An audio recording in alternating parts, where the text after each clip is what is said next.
वाकई पूछ रहे हो मैम? हाँ हाँ ऑब्वियसली। आपने हाँ, आपने ये कहा था कि जब हम सोए हुए हैं, then we need to experience what our body is like. हर एक जब हम ब्रीथ करते हैं तो we need to see what are the experience of our body while breathing, and while in the bathroom also, how do we feel when we are breathing? You have given these two exercise. तो आपने क्या कैसे feel किया अपनी body को? फटाफट demo करो, खड़े हो जाओ। जेड़ा बोले हो यो कुंडी खोले, पंजाबी में कहावत है। हाँ बताओ, फटाफट फटाफट फास्ट। अच्छा अब आप करोगे तो कैसे करोगे? चलो अपना एक एक फेस का एक एक पार्ट को फील करो धीरे। Literally you have to feel it, आंखें बंद करके, and try to feel yourself. Yes dear. Ma'am sensation सी फील हुई। सेंसेशन सी हुई। कभी अपने को ऐसे महसूस किया है? मैम कभी कोशिश नहीं की तो शायद नहीं। नहीं, तो it was your first experience, isn't it? है ना? था पर थोड़ा फील था, है ना? पहली बार यहाँ पे both the parties were you only, तो ये आपके लिए पहली बार था। Yes ma'am.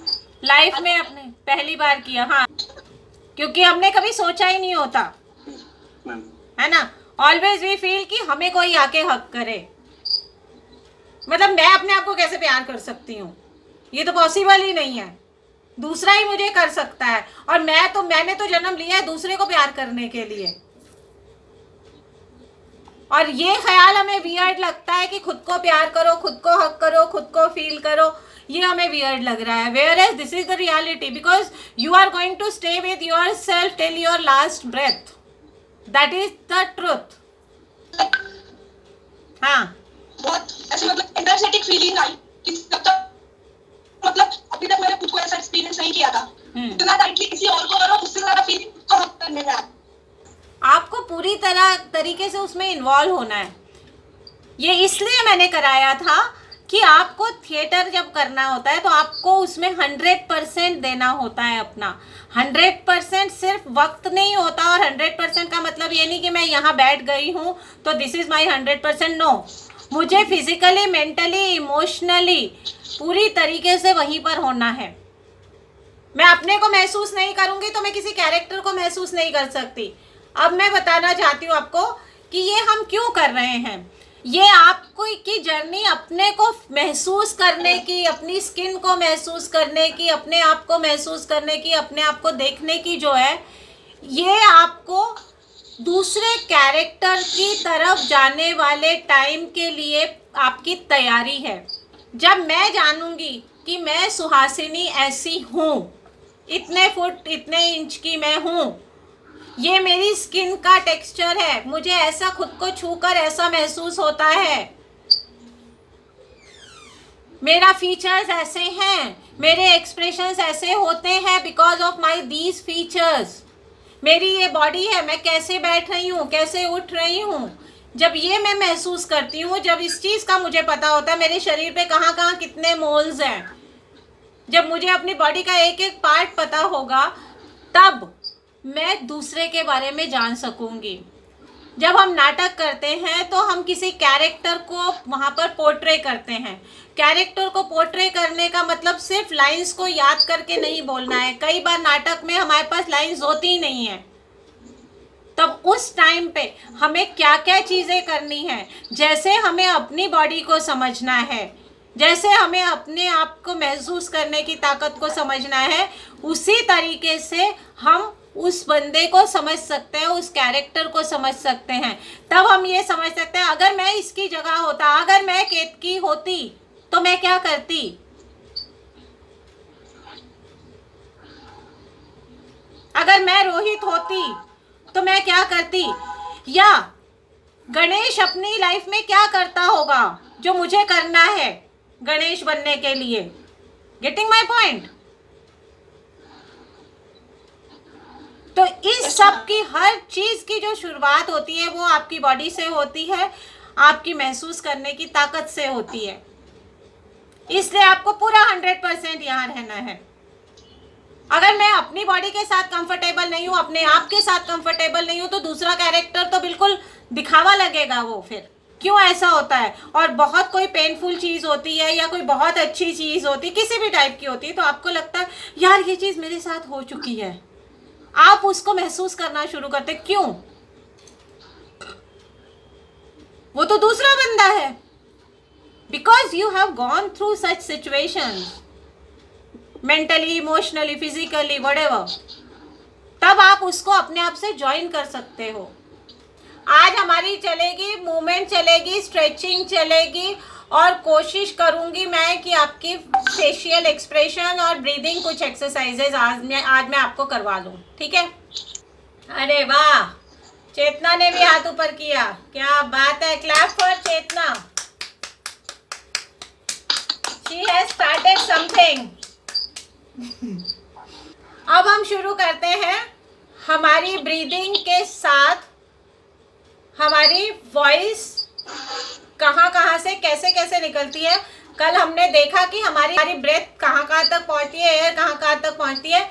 अब जो हमें नाटक में हमें जो डिफरेंट आवाज़ों का टेक्सचर चाहिए है, जो डिफरेंट आवाज़ों का लेवल चाहिए है, वो कहाँ से किस किस तरीके से निकाला जाता है, उस पे हम आज ये वाली एक्सरसाइज करते हैं। या एक ही आवाज़ बी की तरह नहीं हो सकती, बी की आवाज़ सी की तरह नहीं हो सकती, क्योंकि एक तो होता है बाय बर्थ, आपको जो एक कैरेक्टरिस्टिक के साथ आप पैदा हुए हो, वो एक चीज़ होती है, लेकिन उसको हम अप टू सम एक्सटेंट या अप टू बहुत हद तक हम उसको अपग्रेड कर सकते हैं और उसको ब्यूटीफुल बना सकते हैं।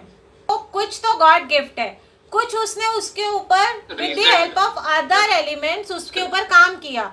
जैसे उसने लैंग्वेज पे भी काम किया, उसने अपना ब्रेथ पे काम किया, उसने अपना ग्रामर पे काम किया, उसने नॉलेज पे काम किया, उसने अपनी याददाश्त, स्मरण शक्ति पे काम किया। तो हम इस तरीके से काम करके हम उसको खूबसूरत बना सकते हैं। ये डेफिनेटली है कि हमारी आवाज़ें एक दूसरे से बिल्कुल अलग होती हैं, लेकिन हम कुछ हद तक कोशिश कर सकते हैं कि जो हमारे पास मटेरियल अवेलेबल है उसको हाउ टू ब्यूटिफाई इट, ठीक है ना? आवाज़ आपका वाइब्रेट हो रहा है, रेजोनेट हो रहा है, इट मीन्स वहाँ एयर की प्रेजेंस है। अगर वाइब्रेशन हो रही है तो समझ लीजिए you are on the right track. जिन लोगों ने म्यूजिक सीखा होता है उनको ये बहुत जल्दी आ जाता है, क्योंकि जो सारे गामा बाधा निसा आपकी सरगम है ना, वो इसी पर बेस्ड है। नीचे से शुरू होता है,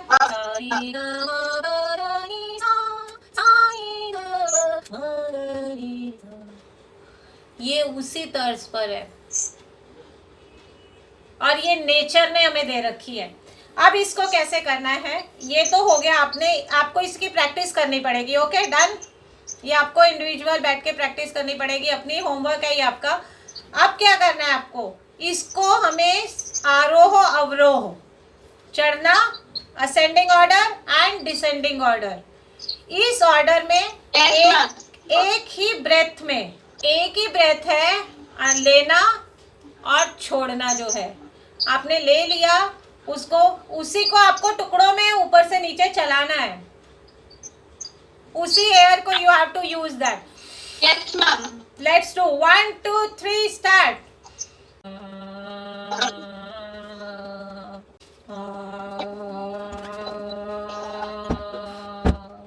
मेन मुद्दा ये है कि जब हम अलग अलग जगहों से आवाज़ निकाल रहे हैं तो हमें आवाज़ का टेक्सचर अलग अलग मिल रहा है। आपकी अपनी एक ही आवाज़ है, एक ही इंसान निकाल रहा है, लेकिन वो अलग अलग जगहों से निकल रही है तो वो चेंज हो जाता है। आपको जब लंबी रेस दौड़नी है तो आपको अपना सब कुछ संभाल के रखना है। कल ही मैंने बताया था कि हमारे पास सांसें भी गिनती की हैं, तो हमें इसीलिए अपनी सांसों को कितनी बेस्ट तरीके से यूटिलाइज करना है ये हमें थिएटर में सीखना होता है, इसलिए हमें ये एक्सरसाइजेस करनी पड़ती हैं। ताकि हमारी सांसों पे कंट्रोल रहे, हम थके नहीं। 3-3 घंटे हमें स्टेज पे नाटक करने होते हैं, तो हम तो थक जाएंगे। एक 3 घंटे के नाटक का मतलब है कम से कम 6 महीने की प्रैक्टिस, और 6 महीने की प्रैक्टिस का मतलब आप समझ सकते हो आपको कितनी सांसें उसमें इन्वेस्ट करनी है।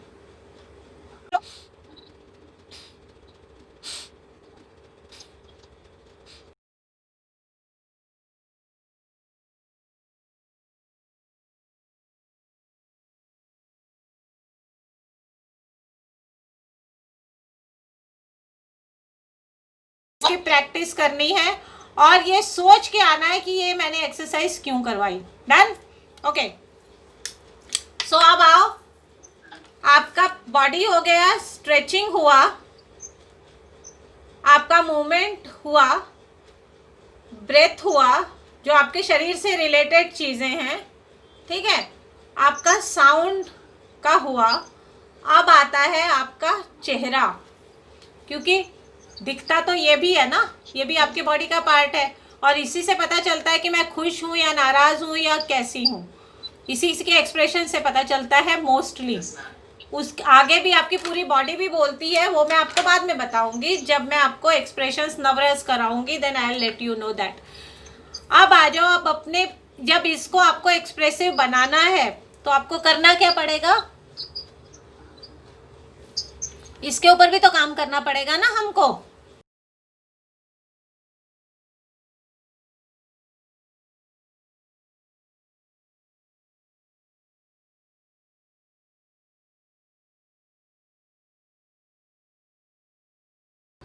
फटाफट बताते जाओ, एक एक सेकंड। मैम ऐसा लग रहा है कि पतला हो गया गाल मेरा।